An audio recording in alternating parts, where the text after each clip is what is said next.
is Summer in Friesland. We zijn hier de hele dag in Wommels en hier is één vrouw die een hele grote rol speelt.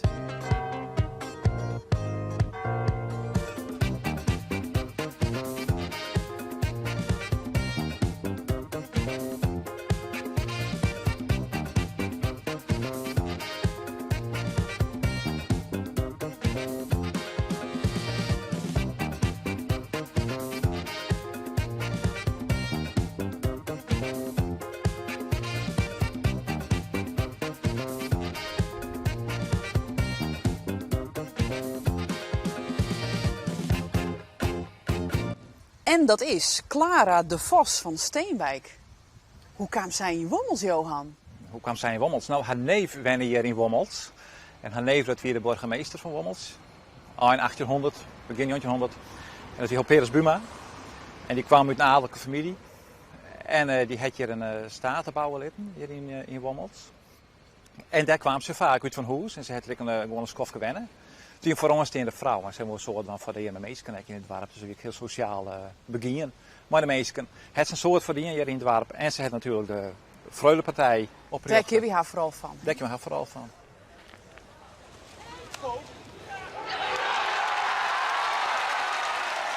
Hier wennen zij, hè? Ja, hier jonken, daar wennen ze. Er is niks meer van oor.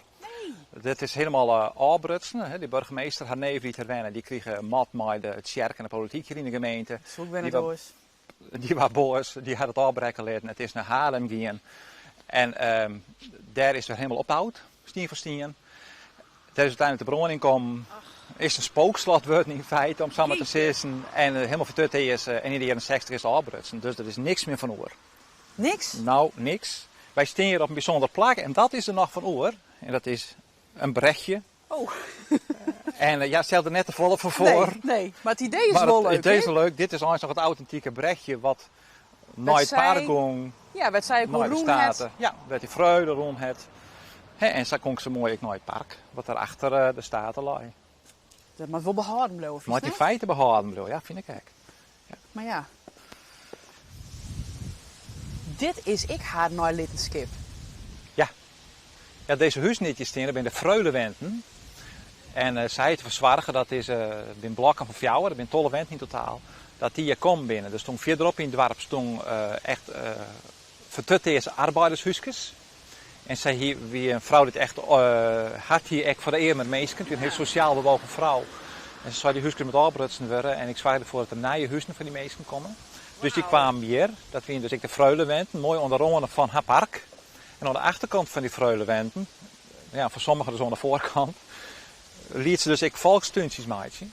Zodat ze zelf haar eigen eten Precies. Ja. Wauw, vrouw om in hart. Echt, ja, een heel sociaal bewogen vrouw. En het leuke is dat ze er nog altijd binnen. Die volkstuntjes binnen altijd. Ja, het was wat onverhoren natuurlijk. En er is ik nog meer uit die tuntjes van de bewoners van die huizen binnen. Maar ja, het is nog een littenskip van die Freulen altijd nog. En meestal kinderen ik nog altijd weeën. En ze kinderen altijd nog weeën. En het mooie is dat dan ik nog het keersveld ernaast de jonken is. Dat is echt het verhaal helemaal compleet. Ja, hier is het compleet. Hier is het compleet. Wat een bijzondere vrouw, Johan. Ja, een hele bijzondere vrouw. Jazeker. Een soort goedsdien. Een hele soort goedsdien. Hoe is maar eindigen? Nou, ze is vanzelf hier. Ik het Wommels gaan toen haar neef voortgegaan is en dat hij staten oudbrunsen is. Dus rond 1905. En toen is ze uiteindelijk in Engeland gegaan. En vanuit Engeland is ze emigreren naar Canada. En in Canada heeft ze de rest van haar leven wennen en daar heeft ze wel de uitgebracht. En hoe oud is ze weer? Ze is iets van 91 jaar geworden. Dat is een oude vrouw. Ja. Ja. En altijd die baan houden met Wommels nog wel, hè? Ze heeft altijd de baan houden met Wommels. En altijd, ik heb wel jij dat met de Freulekeerspartij weer, dat we altijd in contact weer in Wernach. Dat ze weten wel van nou, hoe is het daar rond. Ja. Mooi. Ja. Ja, dank u wel. Graag gedaan. Zullen wij nog even hier in het Tsiespakhuis, daar wie Johanne Brinkman vermoorden.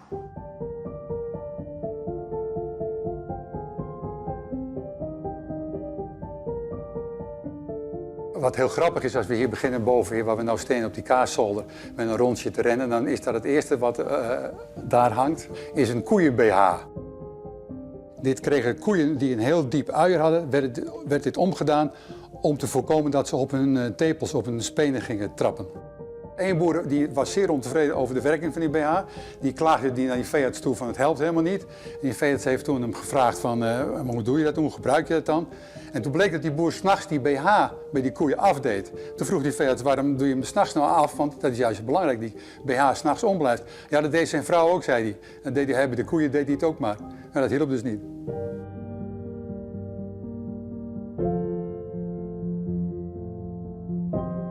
Dit is het Tjiersparkhuis uit 1905. De Tjierskes kwamen hier op een leeftijd van ongeveer 2-3 weken kwamen die binnen hier om verder te rijpen. In Friesland is dit volgens mij het enige originele Tjiersparkhuis wat nog aanwezig is. En wat ik ook nog steeds erg interessant vind is om de mensen kennis te laten en te erop wijzen dat de productie van Tjiers en boter anno 2020 dezelfde techniek is als in 1830. Alleen de omvang, het volume is groter dan toen. Mijn favoriete onderdeel, bintje bij meesken. Ja, wat het verhaal is van dit huis, weet ik net dat ze wel thuis binnen. Miranda, deze mensen zijn op vakantie. Oh, En dan hebben ze mij ja. in hier om je een verhaaltje over te vertellen. Dus ik mag er maar jood van. Ja, het is net oors. Maar ik ga hier altijd wennen. Of altijd wennen, maar ik heb mijn jeugd hier teruggebracht. En dat weer 24 jaar verliezen dat weer kwam. Dus ik weet eigenlijk alles wat van deze huis nou. Maar we hoeven net naar binnen. We Ach. kennen net naar binnen, maar... Nee, ze zijn net thuis en daarbij, er is van binnen niks meer wat authentiek is. Ach, Bedsteden en alles is genomen, alles is voort. ach. Ik heb erin sleept, maar dat is een oor verhaal. Dat is tong. Het is een oors. En al deze huizen ben ik al iets beetje vernield. Deze raamwerk, daar ben de bovenste ruiten, die ben vies te groot. Want je zag hier het raam van de door en dat moet dezelfde hechten hebben.